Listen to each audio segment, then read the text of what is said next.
Commander, good to see you. You've been with C-Sec a while. Have you seen much action?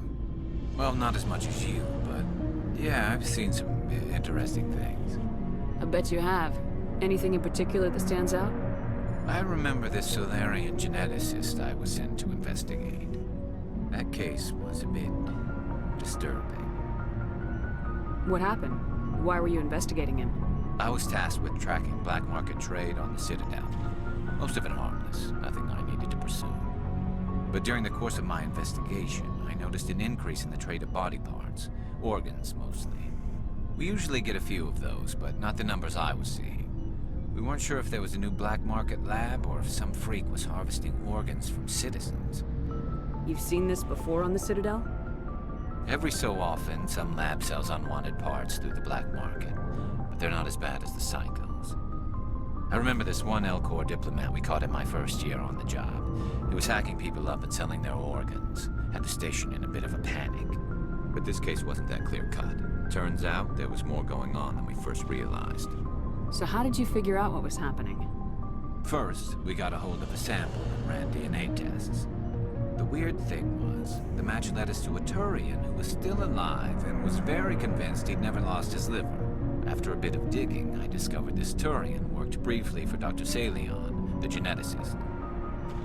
So I went to his lab hoping to find evidence of cloned organ development, but there was nothing. No Solarian hearts, no Turian livers, not one Krogan testicle. You're kidding, right? Why would anyone want Krogan testicles? Some Krogan believe that testicle transplants can increase their virility, counteract the effects of the genophage.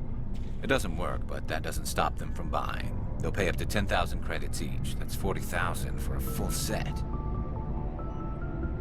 Somebody's making a killing out there. What'd you do about the geneticist? I brought in some of his employees for interrogation, to see if I could get them to talk. While I was interviewing one of them, I came across something suspicious. You mean threatening? Was that really necessary? Maybe, maybe not. Either way, it paid off. One of my detainees started bleeding profusely during the interview.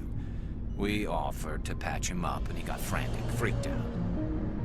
I ordered a full exam to find out what was going on. Our medics found incisions all over his body, some of them fresh. That was our big break. These people weren't just Dr. Salion's employees. They were test tubes. Walking, living test tubes. He was growing parts inside these people? Exactly. He cloned their organs right inside their own bodies. Then he harvested them and sold them off. Most of the victims were poor.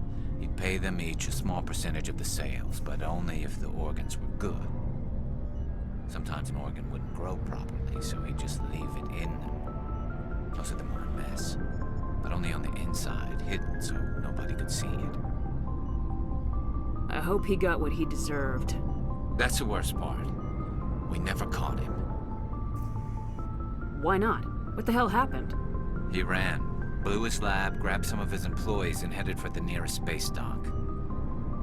By the time I found out, his ship was already leaving. He threatened to kill his hostages if we tried to stop him. But you went after him anyway, right? I ordered Citadel Defense to shoot him down, but C-Sec headquarters countermanded my order. They were worried about the hostages, worried about civilian casualties if the ship was destroyed so close to the Citadel. I told them those hostages were dead anyway. He just used them to make more organs. But they wouldn't listen. It's not worth the risk. You pursue the vessel and disable it. That's the best choice. They sent the military after him, but he got away just the same. Yes, they did. I went to Palin and told him what I thought of him and his policies. He said if I didn't like it, I could quit. Well, I almost did. All they had to do was disable that ship, stop him from running. Maybe the hostages die, maybe they don't, but at least we stopped the bastard responsible for it all. If you don't care about the fate of those hostages, then you're no better than he is. You're just a terrorist with a badge. Yeah, maybe you're right. It doesn't make it any easier, but I see your point. Just wish I could have stopped him. That's all. Do you have any idea what happened to Dr. Salion? I sent out feelers from time to time, hoping to find something. I thought I'd found him a while back. He changed ships and changed his name to Dr. Hart, his idea of a joke, I guess. I told the military, but they weren't convinced it was him. I got the transponder frequency for his new ship, but I just can't get anyone to check it out. I'll check out the coordinates when I get a chance. I was hoping you'd say that. But Commander, take me with you when you go. If it's LE1, I want to be there when you find him.